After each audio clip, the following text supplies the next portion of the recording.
Who's screaming?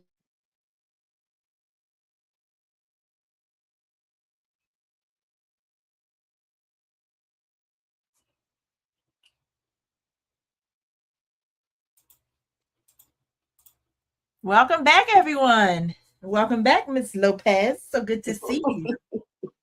So nice to be back, Miss Leah, Miss Alexander. Thank you. Sorry, busted No worries. out with the maiden really quick. We really Exactly. appreciate it. Happy June. Absolutely. It's been like what 2 weeks since we set this platform together. Yes, ma'am. Wow, Sorry, the beach Jill, took me out. congratulations. Yeah, no worries, no worries. All right. So tonight we're doing the safety focus talk. We have a guest speaker. His name is Mr. Rodney Rangel, but he said we can call him Rango. So I'm gonna bring him onto the stage. All right. So Mr. Rango is a dedicated father to a 14-year-old son on the autism spectrum. He's a law enforcement professional with 17 years of experience and a passionate advocate for improving interactions between first responders and the autism community. Throughout his career, he has served as an autism liaison and has spent the past 6 years as an autism police instructor, providing training that helps law enforcement officers better understand and support autistic individuals and their families. Drawing from his professional expertise and his personal experiences, I can't read today, as a parent, Mr. Rango is committed to fostering awareness, safety, and meaningful connections between the autism community and first responders. Welcome. Oh, he's on mute. Hello. Sorry. Hello. No worries. So, is there anything that I missed? Is there anything else you want to add to that introduction about yourself? No, everything sounded very well. Thank you. All right. So, we'll get into our questions. So, the first one we want to talk about is your perspective, right? Um, can you tell us a little bit about your journey as both a father of an autistic son and a police officer? Yeah. So, like you said, I have a 14-year-old, and as right now we are at puberty stage of and autism. So when he was younger, he was two years old, about to turn 3. I thought that he was becoming into his terrible threes. Um, Everybody takes their kid to a wellness check, right, to go get checked up on. Um, my plans were to, even like in the very beginning, is to have a boy. Once I had a boy, I was gonna have plans for him to play football like me, because I started varsity football my freshman year and everything. So I was really into sports and all that. But once I got a boy, I was like, you know what? I'm gonna teach him everything that I know and go from there. Um, but back to that terrible threes is where we took him to a doctor for a wellness check that everybody has to get checked up on, and they give you a questionnaire. Those questionnaires, they ask you certain questions and all that, right, on what they do and what kind of functions they're doing. My wife would say, "Hey, he's not doing this. He's not doing that." Um, Me, I guess, like, I think that was like the beginning of the denial stage where I was like, "No, he does do this. He does do that." But then once we were done with the questionnaire, there was identifiers that were showing in front of the doctor, and the doctor ended up telling us that he was there's a possibility for red flags for autism.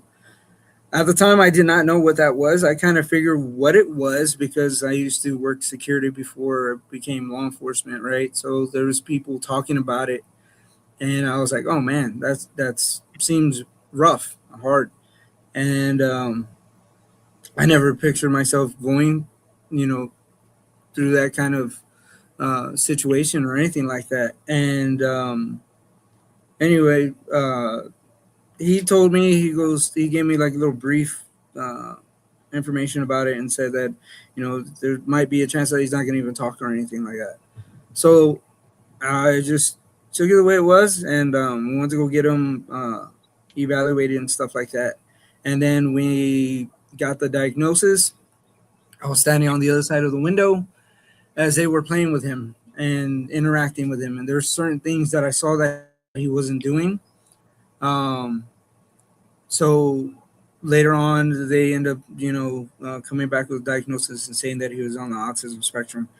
Right there and then, I didn't know what else to do. I didn't know anybody to talk to.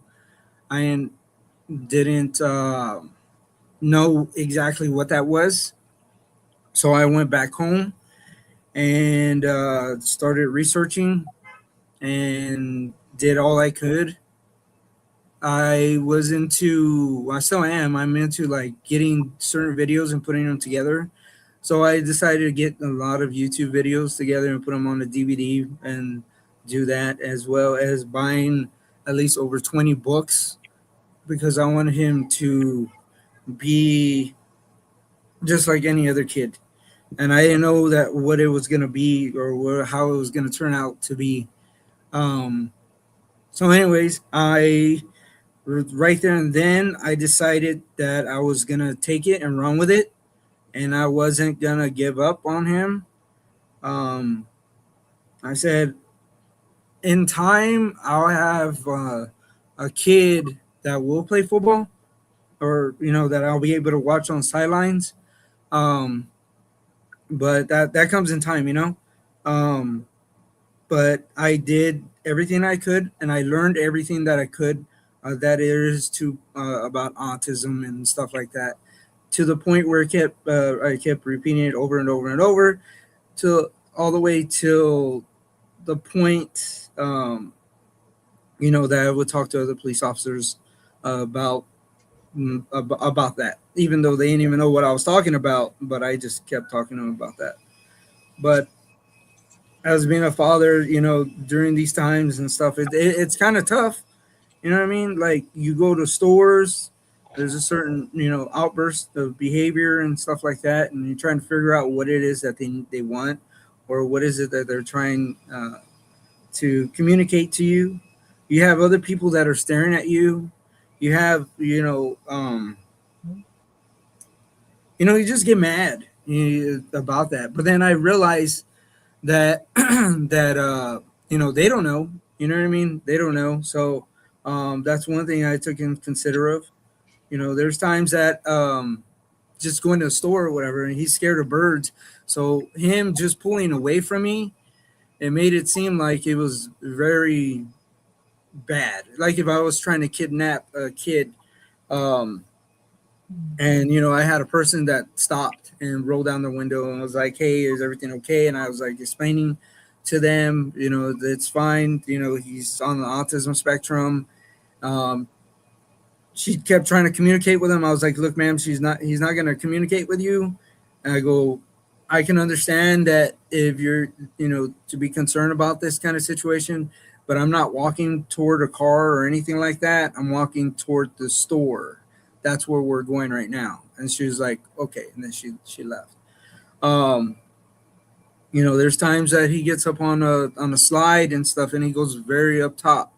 And I tell him to go down the slide, and he doesn't want to go down. And it's just like, at that moment, you just feel helpless because he's up at the very top. And he can make that decision whether to jump off and not know the consequences of what's going to end up happening when he goes down. So all of that, it's being a father and stuff like that. It's kind of scary to think about it, but like I said, I take it and I go with it and I work with it. The only thing that really hurts is the fact that I can't really have a conversation with him. I can't do any of that. So, but I do work with all his progress and everything, and I got to the point, like, I figured out that this dude likes video games. He likes to make fun of me sometimes in his own way. He calls me a pig, and I can only think of one opportunity. One thing about that is, you're a police officer. You're calling you a pig. Is that what you're trying to do? he takes stuff away from me and like tries, make me to go run after him and stuff like that. Even though like I'm, some days that I'm tired when I get home from a long day. But just those little bit, just that little piece right there makes me feel really good. You know what I mean? Even though I don't have what I planned, um, that's where I'm at. I think that is so cool and cute that he is trying to get you to engage with him. I think that is amazing. And yes, we are tired sometimes, but we have to, take that opportunity to give them some time because they miss us and they love us, and that's their way of expressing sometimes. So that is very cute. You almost made me cry when you said that. Ooh, okay, Shalisa, turn it over to you while I get myself together. Sorry. I think it's hilarious that he calls you a pig. I will put that out there. First of all, I think it's hilarious. Their sense of humor definitely doesn't fade at all.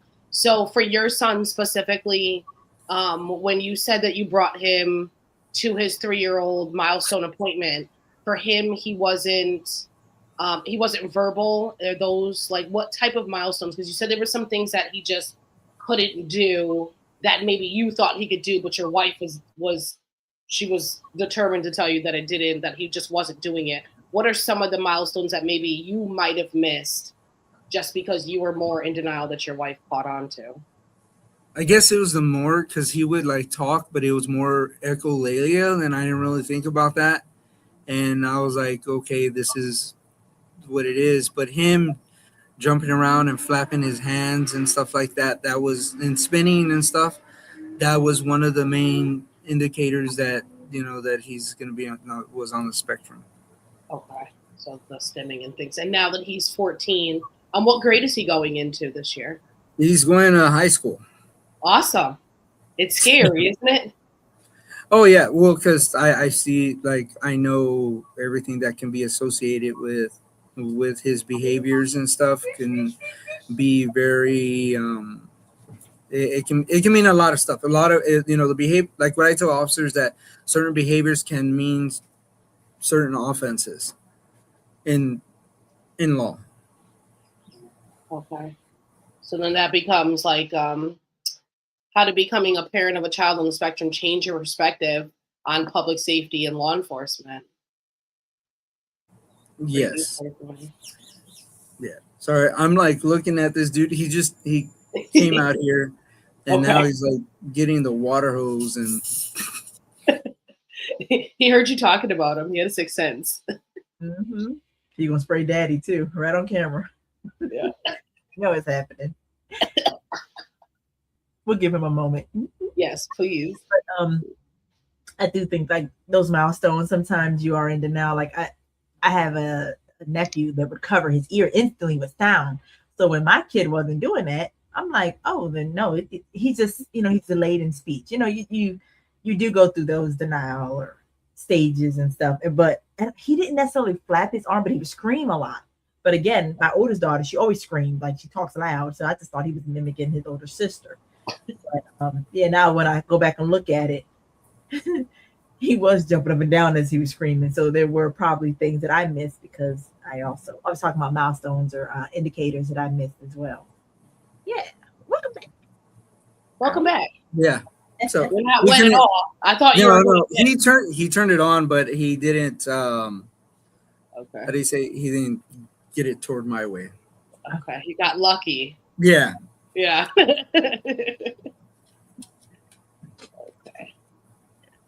So let's talk about the autism and law enforcement. Let's see. So you're an autism liaison, right? So what are some of the most common safety concerns that you have encountered among autism families? So I was the autism liaison, but I left to another agency. So as when I did encounter is that there was a lot of stuff. So I somehow, some way, I ended up being getting 911 calls as they were happening. So I would be in a certain area, and I would get 911 calls as they were happening. Some of them, most of them that I got were probably under the age of 6 that were eloping. They would take off, open up the door, take off. Some of them will be hiding in vehicles. Some of them will go to another known address. Someone would be going down the street. Then I also got calls where there was multiple um, behavioral incidents where the parents were trying to, take control of their kid, and unfortunately, there's people out here. Which I've noticed is that there's neighbors, right? That's what I've noticed. Most of the calls, even the guys would tell me too, is that most of the calls that come from neighbors, stating that there's a behavior episode or whatever, and their neighbors are concerned or whatever, so they end up calling them, and then law enforcement is called out there. So that's one of the things that I've seen, um, that I heard, and all that. And one of them was, I had got an autism award, for one of them. Turned out to be inside the jail, and I ended up getting him to a safe place when he was inside the jail. But that call right there was a part of the neighbors calling, and during a behavior episode. And yeah, so that one's if you want to hear it real quick, I can tell you, but it's a real like crazy thing that had happened. Um, Turns out that he did go, because there was a warrant that was issued at a later time, right? So they took him to jail. And turns out that he's not from here. So with that, that's where you have the, I guess, ICE or whatever that comes by, and then they put a hold on him and stuff like that. So I asked one of the officers, like, hey, what is it that y'all do with individuals like that? And they ended up, they were saying, okay, well, who is it? And I told them, and I was like, yeah, he's on the autism spectrum and all that. And then before you know it, one of the DA people, they were like, how did you do that? And I was like, do what? And they're like, well, they released him from the hold, and he's going to be able to stay in a group home with his here at this location, and he'll be able to still see his mom. That's amazing. Absolutely. Yeah. Aww. So, what information do you think first responders should know when interacting with autism, like autistic individuals? Like, what I normally tell them, close the door, please. Jake, close the door. Close it. Thank you. What I normally tell them is, look for all the identifiers, which is, you have the hand flapping, you have the spinning, well, the stemming, you have the echolalia, and things like that, right? You got to keep an eye out. Make sure, no. So you got to make sure that you have all that in plain view. And I tell them, like, honestly, like, this is what I tell them, that it's very difficult. And you can see on my like on the TikToks and stuff, I have news interviews on there, and I always say that it's very difficult to identify somebody on the spectrum, and with that, it becomes a liability for other officers that are out there, working. all right. So, like me personally, I have an 18-year-old son that's autistic. He can speak, he can follow directions, but he doesn't retain information the same way other people would. He won't be able to answer the questions, or maybe be able to follow the same directions that a non or like neurodivergent person would actually be able to understand. I wonder if there should be like some type of bracelet, or if there's something, just because they don't, like, he doesn't stim. He's not gonna jump out of the car stimming for them to understand that. Yeah. So on my end, Fly. This fly. Where's fly? Where's fly? he literally got the. Cause I have a blower right here, Yeah. so he's like trying to point it at a fly. Um. So, on my end with that, I do tell them as well to look out for those, those identifiers, because some of them will have a shirt or a label or something on their shoelaces, or Right. some of them will even have a two-way communicator on their waistband or anything like that. Right. Or they'll have something, or Apple AirTag or anything like that. I do let them know all that, and there's two things that here where I'm at in Texas, that it's called the Samuel Allen law. So any individual that is the driver, they can fill out a form and get it signed by a doctor, and it basically flags their vehicle, where it gives the officer information that they have a speech impediment, and then as well on the back of their ID card they have that as well. Oh, that's And then another cool thing is that when I was a liaison, I was one of the first ones to actually develop the flagging of the addresses at their homes. So officers would encounter like somebody with a mental health crisis, and at which time they'll put in a note into that call, and they'll have the person's name or whatever and the address and stuff like that.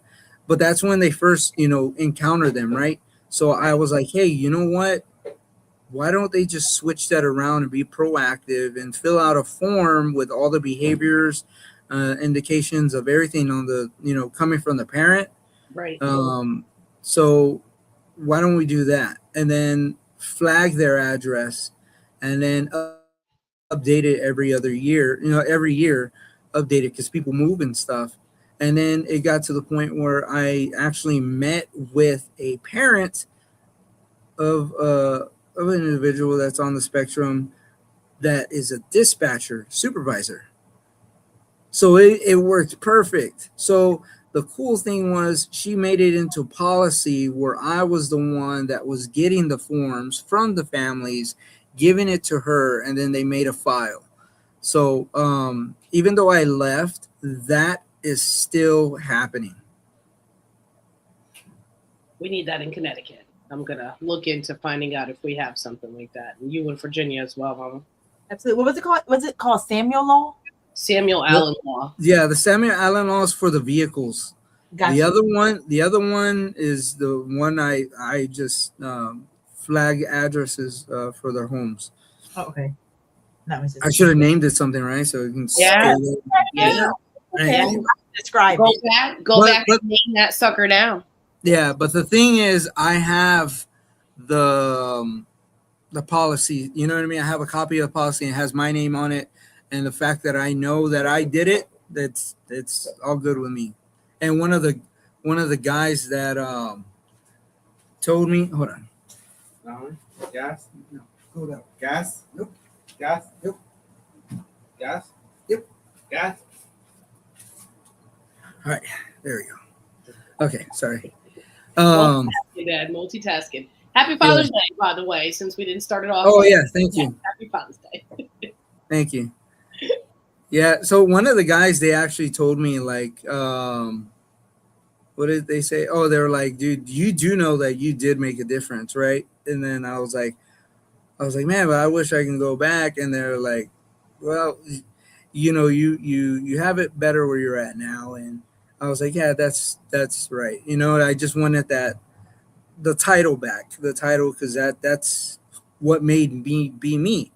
And but yeah, that comes back to like where I started like a month ago, just starting doing TikToks, and I was like, you know what, I'm just gonna go ahead and promote myself and get, what I say is dive into the autism community and continue doing what I was doing, even though I don't have that title or anything like that. But I am an instructor. You are a liaison for sure because you are helping the rest of us. I think that's really interesting, and they should implement something like that over here because my son wants his license, and I'm more concerned of, if he does take that turn too quickly, or if he doesn't fully come to a stop, or are they going to know, like he needs a little more instruction, like he's not purposely trying not to abide by the law, he just needs a little more help sometimes. So I think that's fantastic. Absolutely. Yeah. Thank you. So we're gonna go into preparing for emergency. And so my next question is sort of kind of along the line of what Miss Shalice just mentioned. Like what steps can parents take? I know the form thing, but if we're like for us in Virginia, I don't even know if there is a form. Oh, so you're in Virginia? So the cool thing is I got family in Virginia. Oh, awesome. So maybe Hold on, he's got to get the man. Yeah, I got family in Virginia, and I have a house in Virginia as well. Nice. Yeah. And right now you're in Texas, right? Yes. All right, so we got Connecticut, Texas, and Virginia. All right. In Texas, we need to go over there soon. Everybody's in Texas. Yeah, I know that. It seems so hot. Yeah, it is hot. It is hot. So yeah, so you're talking about like the safeties of for them to take to know about, is it a vehicle or as in like say that if he's there driving, or like besides say some people don't have those like medical bracelet IDs on their children. Some people, I think there's something called a blue card or something that I remember. Yeah, I've heard of that. I've heard of that. So a lot of people were telling me about that. So if I'm looking over here, this dude is like literally like. No. Make sure you have all eyes on him. No. It's funny. It's actually funny because I have like the storage or whatever. So he took out my pressure washer like he's. Oh, he's ready to clean. Yeah. Tell him I have a porch over here that needs to get done. He doesn't know. Yeah, he doesn't know how to. He doesn't know how to hook it up or anything. But it's just funny, like like you see in the movies and like in the background they're just doing all this crazy stuff. That's what's going on with him, like right now. It's like you're on the phone on this, so he's like, time to occupy that. That's right. So yeah, like so we'll talk about like for you yourself personally, your son obviously is autistic. For you, are there any steps that you made other than, obviously you're a police officer, but like other than talking to other officers that like was there anything that, because eventually, you guys have him in your cars and different things like that. Oh yeah, so there's something. So there is a lot of things that I did when I was a liaison. We ended up developing stickers from the police department, and then they can put them on their homes, and so it worked along with like flagging the address, and they also have the sticker up in the front. You can also put a sticker on the vehicle, even though you have that Samuel Allen law where you fill out the paperwork, right? So you have those steps. And then I also learned over time is that, make sure that you have your doors child locked. You know what I mean? Because this dude right here was at a light, and he just so happened to open up the rear door, but I didn't think anything of that. You know what I mean? Like you just have your kid in the back. You don't think that they're gonna really like open up the door or anything. But he opened it up, and he was halfway out at a stoplight, so I had to grab him while I was holding the steering wheel. I had to grab and pull him in. So yeah, that's one of the things. Make sure your doors are locked and all that. And then same thing for windows. I know that for sure because he would always try to roll them down and throw stuff out and cause all those issues. And as for a home, when he was 3 years old, he would always try to open up the front door. And at first I thought he was just trying to what is it? Just to play around or whatever, but he literally was trying to open it up to get out. So what I did was I bought a secondary lock just to have, because I didn't want to wake up one morning and this dude is gone. And yeah, it's just crazy. Like, I'm starting to think about all that, but I have some videos that were actually, like, I think it was not too long ago. No, he's smart. He was plugging in the pressure washer into a extension cord that is not plugged, by the way. Hold on. It may be plugged. Eventually, you give him some time. Right. He's seen the steps. Yeah. Sorry, he left the front door open. But I did notice too is that if you have any, and they're pretty cheap at like, I don't know if y'all have Walmart over there or not. So yeah, so if you go to Walmart, you can also get the little those chimer thingies, like alarms that you can put on side of the door. Because I know some people are not can't really afford certain things and stuff like that at times, but those things are really cheap and they come in handy. That's one of the things that I used to use. But I did on my end, I did get a security system where they have sensors for the windows, the doors, and all that. So anything that's being open, it says door open, window open, sliding door open, and stuff like that. That's that way to prevent certain situations when they open up the door and take off. So my kids, when me and her went to Punta Cana 2 weeks ago, my kids went to my dad and mom's house, and I was terrified because they have a pool, and so I kept like saying things like, "Oh, I got to come early and help y'all, prepare the house." Grandparents are like, "For what? We raised y'all, right?" Okay, still I was still nervous. So, but when I got there, I saw what they did. They started to put those little like alarms on the door, and then they gave us one which we took with us too, and it looks like a door stopper. So it goes underneath the door, and they put it all around the door. So if he were to like open the door and it touches it, it would go crazy. And so to test it, we opened it, and he instantly did like this because of how high pitched it was. And so they were like, "Oh, he's not getting out of this house." And they said he never even tried to elope, by the way. I was just, anxiety because with me, he has tried. He got to the point where he can open the door. So not only do I have the alarm on the door, I had put something on the screen door too, the storm door, because I would locked it. Like, he don't know how to unlock it. They watch you. Oh, he know everything. Someone that watched him go over there and turn it and open the door. I said, "Oh, here we go." So I use Amazon, and you put like the little sticky tape thing. The thing didn't last worth nothing. But for the time that the little sticky piece worked, it was good. And I don't think he ever tried but one time to open it. And when it started screaming, he didn't do it again. But it gets your attention real quick. So that's pretty cool. Yeah, I don't know, and one of the things is that when he was younger, and I think when my daughter, so my third child, which is my daughter, she wasn't born yet, but we're having the baby shower, and he ends up, he reminded me of Roadrunner, so he ends up running by like all the, how like you have what is it, like during the baby shower they have gifts for games and stuff. Yeah, so he goes by and you see all the stuffing from the gifts fly out, and then he ends up running out the front door, like pushes the door open, takes off, and I end up having to go take off after him. He's going towards the main street. Yeah, that my daughter had a baby shower. One gift for me, forget these gifts.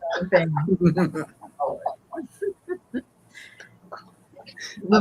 keep you on your toes. They'll keep you on your toes. Sure. Absolutely, all the time. Yeah, her son. He is a track star for sure. He is a track star. Like, yeah, he's keeping your cardio up. There's no. Oh yeah, that baby. At least last year, because we go down and we're cousins, so we try to make sure we keep all the babies together. So I went down to Virginia to go see her, and we were Yeah. at a park. Yeah. My baby man was out. Off. So I try to run, and then I stop because I see I have older daughters. Yeah. Like they're 16 years apart from him. So yeah, they're running. I'm just stopping. I'm just watching. I'm like, they're good. Yeah, her daughter's an Yeah. actual track star, so we can Yeah. just go ahead and let her run. Yeah. My legs are getting old. Mommy ran. So yeah, I just watch. You know, that's my only babysitter. I got an older daughter, and she's a RBT, and she's like the only person that like. My mom watches him too, but they're basically like my own babysitters. Your village. That's your village. Yeah. They have their, it's a better understanding. My older daughter, she tells me nobody else can watch them anyways. Like that's nobody's gonna do it right, Mom. I can do this. Nobody's gonna do it right. So Oh, that's same thing with my younger daughter. They take care of him, and she acts like the older sister when she's the youngest one. Yep, it stays like that. I have a cousin, and he's on the spectrum. He's almost 40 now. I call him a little cousin, like he's super little, but he's not. And his little sister takes him under the wing and tells him what to do. But we keep him in order. We need her to keep him in order. We definitely need her. It's nice. Villages are nice. We need those. They say it takes the village, but it seems like nowadays we create our village more than the village seems to come from the outside. It seems like we tend to hold them in, which is amazing. Yeah. So what do you think are some of the common mistakes that families make when creating safety plans and how they should avoid them? Like for you, I know, you always create a safety plan, but what are the most common mistakes, or what are some things maybe that you've seen? I think the one thing that I do see is people not being proactive. I believe that's like one of the main things, not being proactive and just waiting for something to end up happening. That's the only thing I can think of as of right now. No, I think that's probably great. I think before we used to have every family used to make a plan, right? You go to first grade, and it's like, make your safety plan, and I don't think a lot of families have them as much. Yeah, and it also comes down to acceptance. You know what I mean? Because there's parents out there that they're still feeling that type of way, and not really thinking about what not knowing what really autism is, or just getting the gist of it, and doesn't know how to I guess when things end up happening, that's when you're going to experience it, and that's when then you're like, oh man, like I gotta be aware of this, like. Right. I didn't think of that. Oops. Yeah, so I think that's like the main things, not being proactive. Yeah, so once you get that diagnosis or whatever, do everything you can. And they're like, the way I think of it is like sensitive, like eggs and stuff, because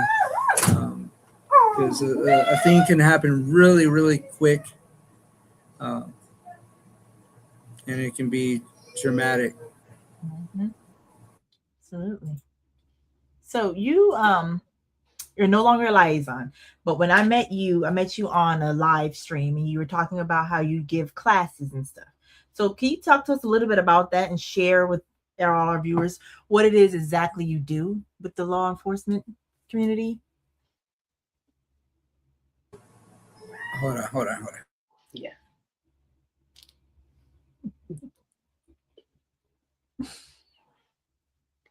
I think my kid is asleep. That's why you don't hear him. I was gonna say, I'm very surprised we don't have him.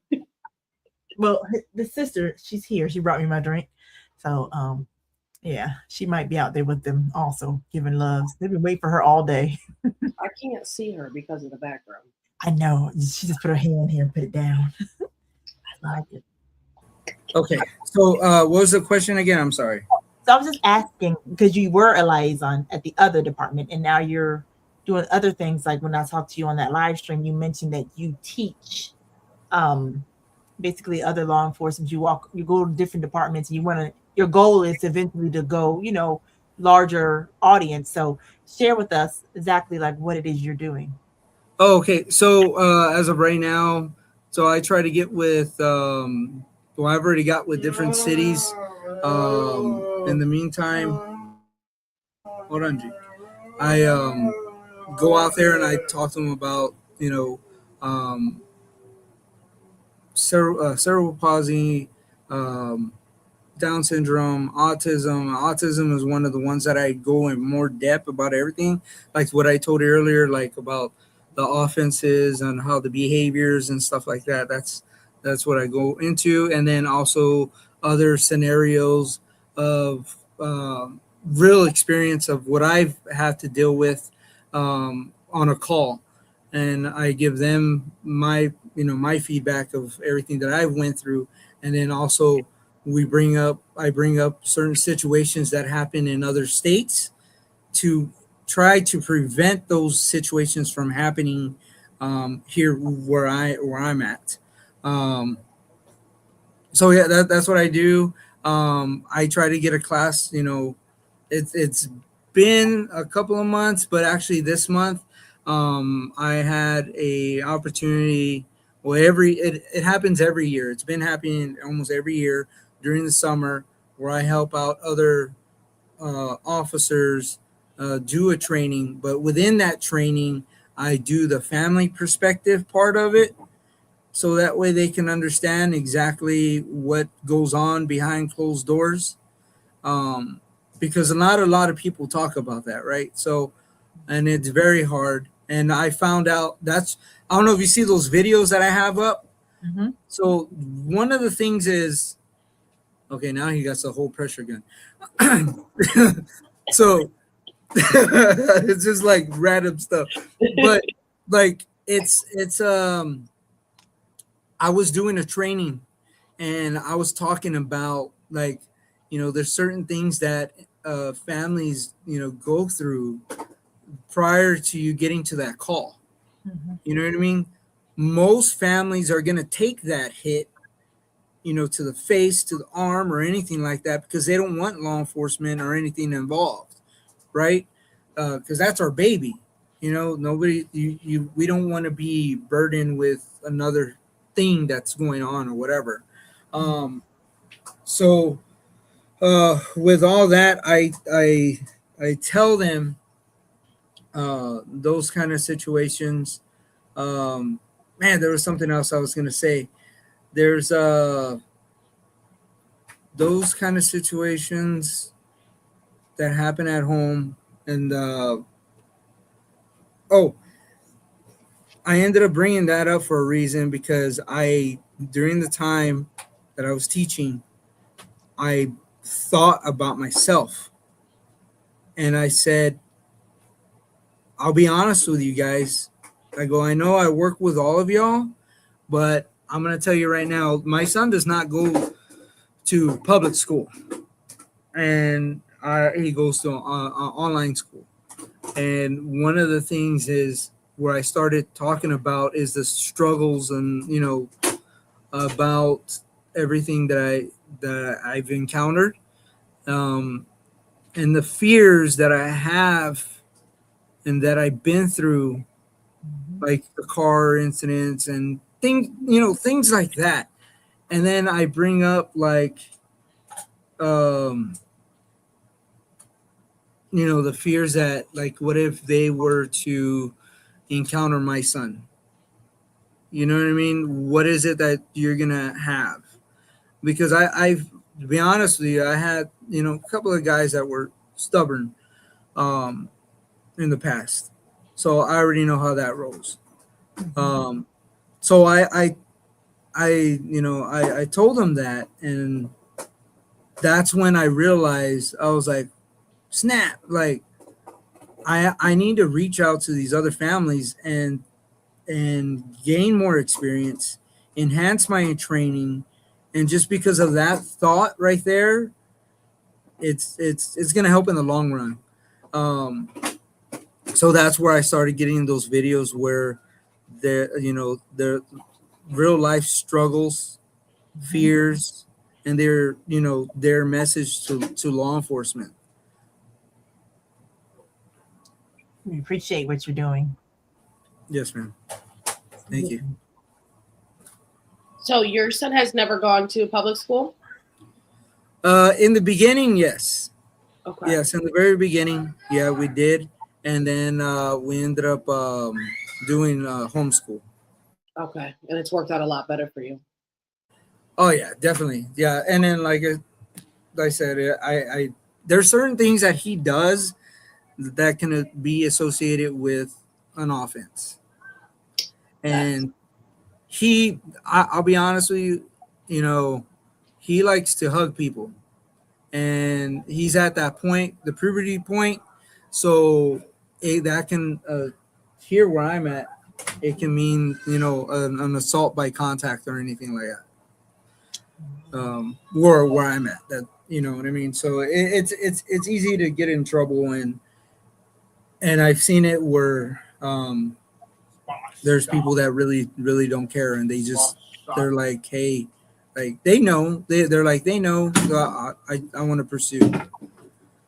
So And they still, okay. So what changes have you seen in law enforcement training related to autism over the past several years? Like, have you seen any, I know you've been doing a lot of work, but outside of what you've been doing, have you seen other trainings maybe related to people with, disabilities? yeah, I met several people that do training, right? But for the most part, it would be like a self advocate, a parent.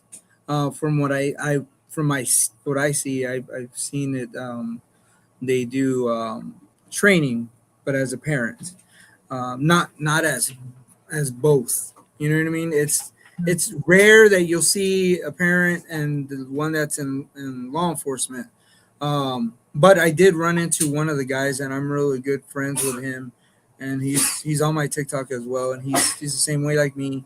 But I do see a lot more officers that are realizing what autism is, even if they took a class that was probably like an hour or so, but they do realize that that's this is what's going on. But if they don't know, they're going to respond to a call that where it's happening. But yeah, I try to reach all the police officers that are new to law enforcement. Yeah. And I try to Reach out to the really old ones too. Those are the hardest ones to. Oh yeah. No, definitely. Old ones really do. I Yeah. think for like what you were saying before too, like Down syndrome has physical indicators, like cerebral palsy has physical indicators.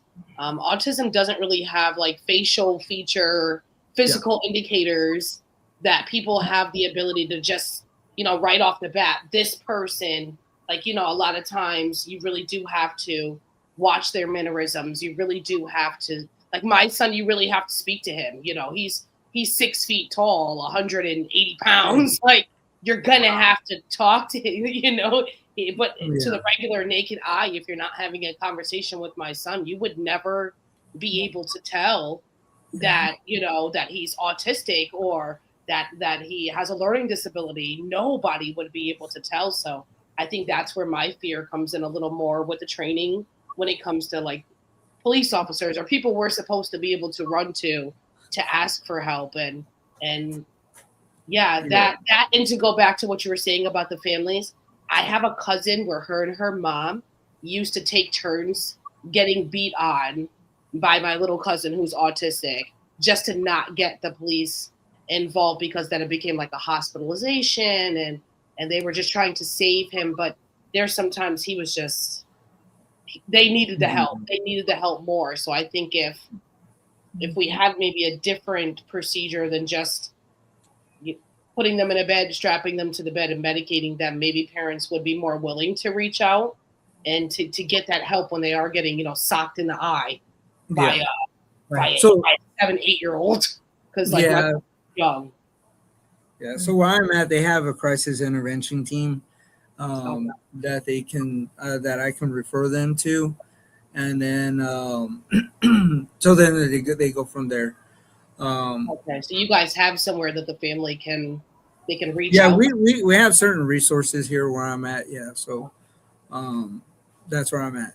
And then like I one of the things is that you when you were talking about like everything that I've been doing and stuff, I do you know that I do it so much and I talk to so many officers, they literally like believe it or not, they're like, "Oh, you're talking to the autistic guy." So now I'm known as the autistic guy. Yeah, No that's fine. matter That works. Right, Yeah. right. Tell them that that is just fine as long as they know, as long as they have an understanding.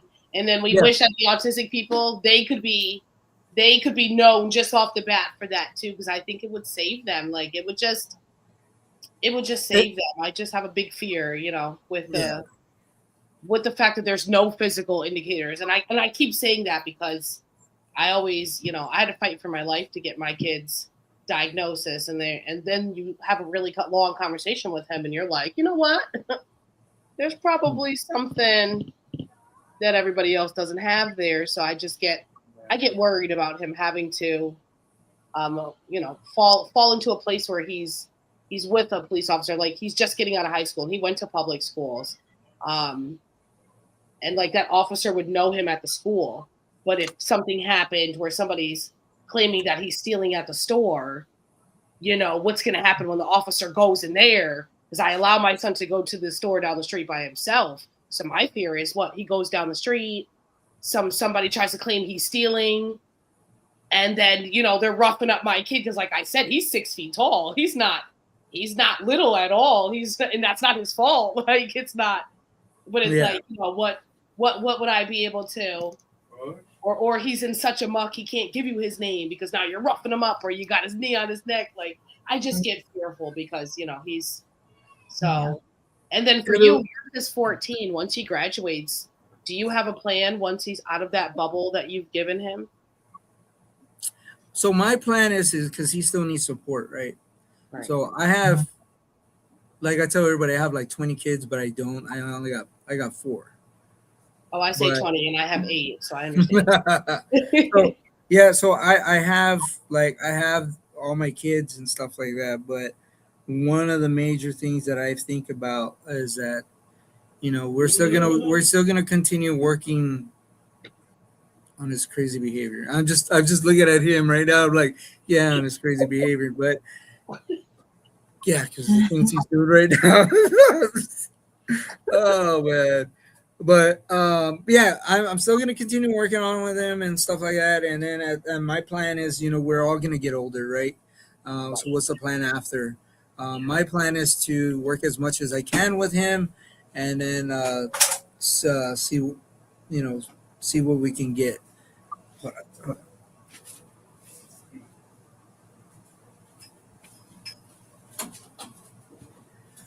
Okay. All right. Now he's trying to get the water hose again.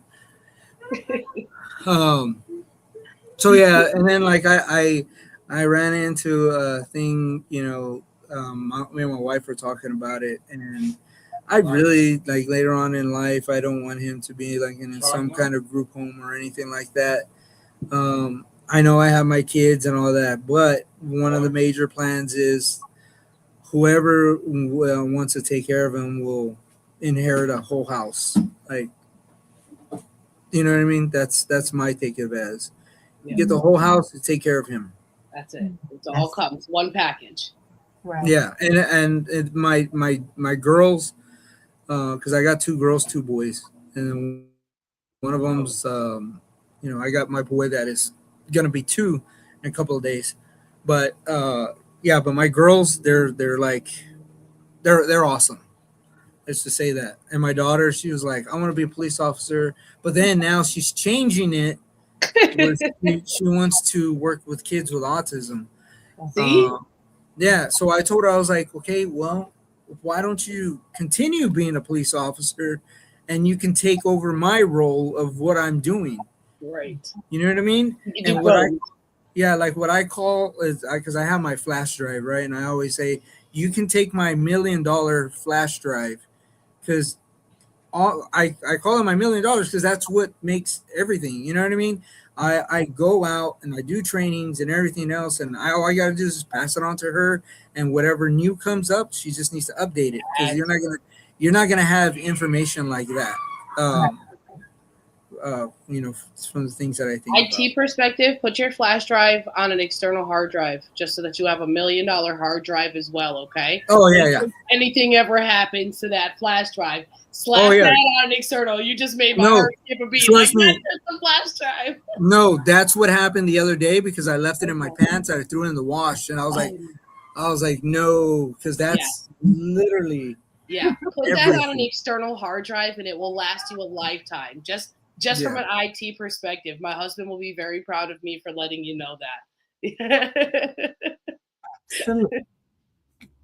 You gotta go. So we just want to make sure that Mama, we thank him all that good stuff, right? Because he has a lot. Yes, that has been wonderful. In the chat, I put his TikTok link so that people can go directly to it. Okay. Watch his videos; they're phenomenal. His videos are a must. Mm-hmm. You want to take it? You want me to take it? You got it. Yeah, don't you just love me? Absolutely. All right. We know that you have a whole bunch going on. We really, really appreciate you for taking your time with us today. My cousin made sure that she put your TikTok link in the comment so that everybody can reach out to you and follow and make sure that everything, to make sure everybody can follow you and they can see everything that you're putting out there. We really appreciate your soapbox. Before I go, I want to share some wonderful news. Empowered Autism and Meet Bryson will be hosting an Inclusion Autism virtual book fair on June 27th from 6 to 8 on TikTok at Empowered Autism. We really appreciate Rodney coming out here and hanging out with us today. Tell your son my deck is still hanging out over here whenever he gets that extension cord connected. Yeah, I know, and all the other ones just came out, and they're like, they know it's that time, Dad. Now it's turning into a circus right now, so that's all right. That's good. At least they're happy and having fun. Yeah. And now he's taking the pressure washer inside. Well, good luck, and we hope you get lots of rest tonight when everybody actually goes down. Absolutely. Yes, tonight's my actually only night, because then I also work Saturday and Sunday. And there it goes. Figured it out. You didn't think so. Yeah. Right on time, Dad. Well, have a wonderful night. Thank you so much for your time. Thank you. Thank you so much. All right, you got it.